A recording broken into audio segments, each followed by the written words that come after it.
Hello, আসসালামু আলাইকুম। ওয়ালাইকুম আসসালাম। ভালো আছেন? হ্যাঁ, ভালো আছি। তুমি কেমন আছো? এই তো আলহামদুলিল্লাহ ভালো। হ্যাঁ, ভালো আছো না? হ্যাঁ। আচ্ছা, তুমি কার সঙ্গে আছো? ওই যে আপনার মেয়ে জামাই মুজাহিদের সঙ্গে।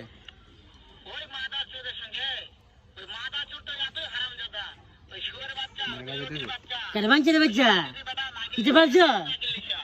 আবাঞ্চের বাচ্চা তা খুব করে দিলাম আমি এমন একটা চটকানে মারবো। তা সত্যি দাদা গিলাম আমি দে বর্গের বাচ্চা আমি দে নিয়েছি কত ঘন্টা আছে? ঠিক আছে, ওই মাদার চোর ওই জায়গায় আছে নাকি?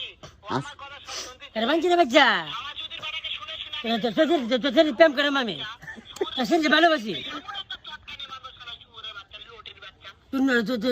তুই ছেলে বাচ্চা তোমার মারবো? তাই নাকি? তাই লাগি শুয়োরের বাচ্চা আমাকে মারতে চায়? হ্যাঁ। আমি দেখা সাক্ষাৎ হলে পারে শুয়োরের বাচ্চা আমি এমন চটকানে মারবো। মাদার চোর। তোমার কারবাঞ্চের বাচ্চা তোর গিলাম আমি বাঞ্চের বাচ্চা বাবা